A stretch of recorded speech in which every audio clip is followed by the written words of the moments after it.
Goeiemorgen, good morning and welcome.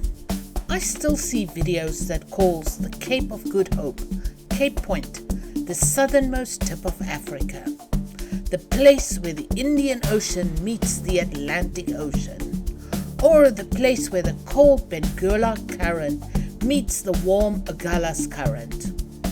The southernmost tip of Africa, the meeting point of the Indian and Atlantic Oceans, is actually more than 100 miles southeast of Cape Town and Cape Point, a full half degree, 35 miles further south at Cape Agulhas. The point where the two currents meet actually changes due to weather conditions. The cold Benguela current flows north along the west coast of Africa, and the warm Agulhas current flows south along the east coast. During certain times of the year, temperatures and winds strengthens either one or the other one, and it moves further along the coast. This constant change and mix means that there's a very complex and active marine ecosystem, the reason for all the fishing villages along this part of the coastline.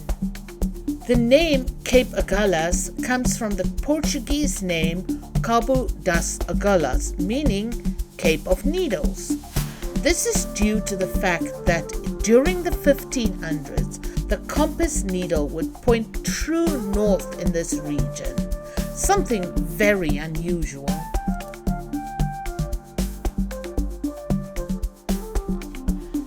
Shipping along this coast has never been easy, and it still isn't. It is famous for big storms and rogue waves. After many shipwrecks, a lighthouse was eventually built in 1848, and it remains one of the biggest attractions in the area. The design of the lighthouse was based off the Lighthouse of Alexandria. South Africa has always had a fascination with the classics. It is the second oldest lighthouse in South Africa. Up until 1910, the light of the lighthouse was actually fueled by the tail fat of sheep. Then an oil-burning lantern was installed. In 1929, the oil was replaced by petroleum, to be replaced in 1936 by an electric lamp powered by a diesel generator. Although Cape Agulhas is geographically very important, it's actually not that spectacular. Nothing like Cape Point. It's just another rocky outcropping between two sandy bays, just like much of the rest of the coast around here. To be totally honest, I added Cape Agulhas to our route mostly because we would be close in any case, and it would be a shame to be that close and then not visit.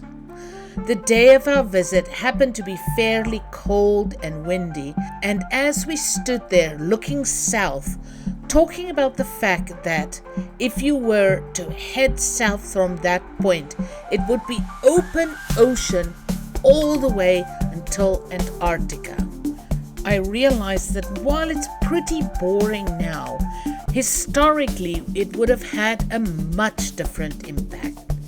If you're battling your way along the stormy coast on your way back home to Europe from the far, far east, this point would have a huge impact on you.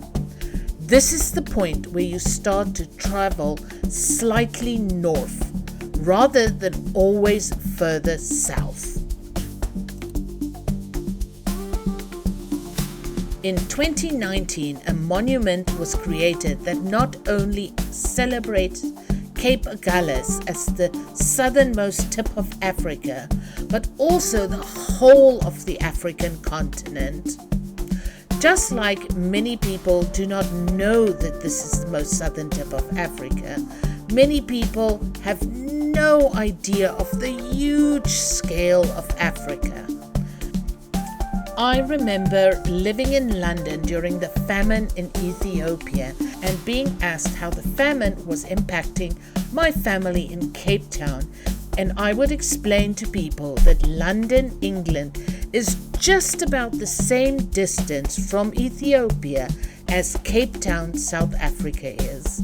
Africa is vast, and our travels only covered a tiny little bit of the south.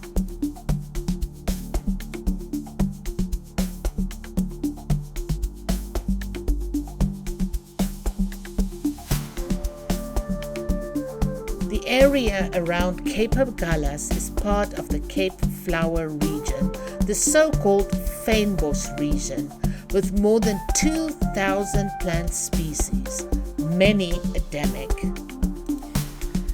Leaving Cape Agulhas, we ended up on a dirt road again.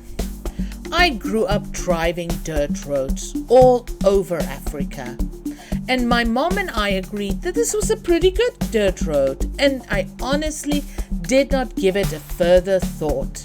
My American friends only told me in the evening how utterly distraught they were being stuck on this dirt road, but they didn't want to say anything and stress me out even more.